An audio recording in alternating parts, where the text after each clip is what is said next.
دنیا والوں کی یہ خواہش ہوتی ہے، اگین سکسیس کرائیٹیریا، یہ یاد رکھیے کہ بات جو میں عرض کر رہا ہوں، کیونکہ ہمارے ذہن میں سکسیس کرائیٹیریا کچھ اور ہوتا ہے، اللہ والوں کے یہاں کچھ اور ہوتا ہے. تو مجھ جیسا آدمی اس چکر میں ہوتا ہے یار فلانے سے پیار بنا لوں، یہ بھائی بیٹھے نا فلانے انڈسٹریلسٹ سے ان کی بڑی اچھی ایکویژن ہے، تو میں ان سے دوستی بناتا ہوں تاکہ میری اس انڈسٹریلسٹ سے، اس بینکر سے، اس فلانے سے پی آر بن جائے. میں خدا نخواستہ یہ فتویٰ نہیں دے رہا ہوں کہ غلط ہے، میں تو اپنی ایک چاہت بتا رہا ہوں، یہ نہیں ملاتے ان کی مرضی.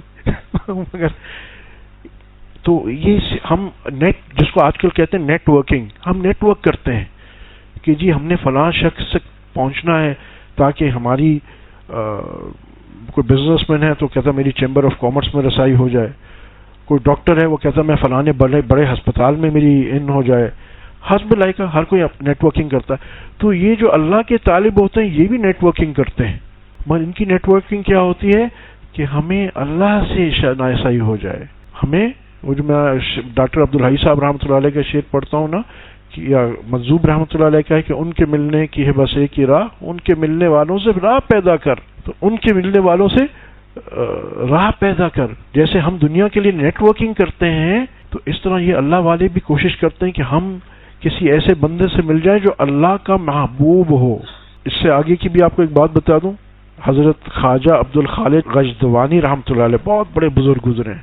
یہ بات تو ذرا باریک سی ہے مگر انشاءاللہ کیونکہ آپ لوگ حلقے میں آتے رہتے ہیں آپ کو سمجھ میں آ جائے گی.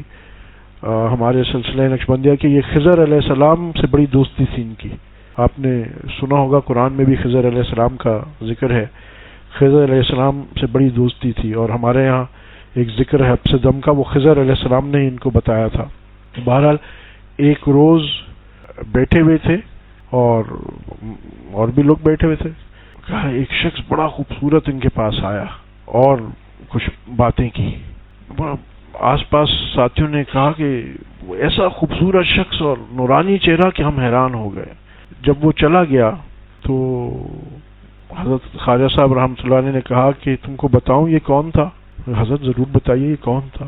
کہا یہ چوتھے آسمان کا فرشتہ تھا. یہ ملفوظ میرے پاس پڑے حضرت عبدالخالق غزوانی رحمۃ اللہ علیہ کے. یہ چوتھے آسمان کا فرشتہ تھا، اس کی یہ خواہش ہوئی کہ اللہ کا تقرب مزید حاصل کیا جائے اور میری پروموشن ہو جائے اوپر والے آسمانوں کے لیے.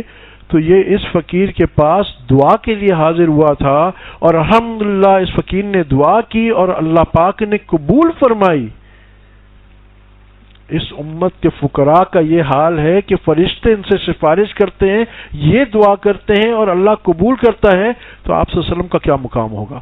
یو کی ناٹ امیجن. اگر آپ صلی اللہ علیہ وسلم کہتے ہیں یا اللہ مجھے بیٹے دے دے تو ہزاروں بیٹے مل جاتے ان کو. اللہ کہتے مجھے مال دے دے تو وہ ڈھیر لگ جاتے. احد کا پہاڑ، خدا بندے سے خود پوچھے تیری رضا کیا ہے. حدیث شریف کی دلیلیں ہیں نا کہ احد کا پہاڑ آیا آپ صلی اللہ علیہ وسلم کے پاس کہ یا رسول اللہ علیہ وسلم آپ حکم کریں تو میں سونے کا بن جاؤں اور آپ جہاں جائیں میں آپ کے ساتھ چلوں اور جہاں آپ کی ضرورت ہو آپ اس میں مجھے خرچ کریں. آپ صلی اللہ علیہ وسلم نے فرمایا نہیں،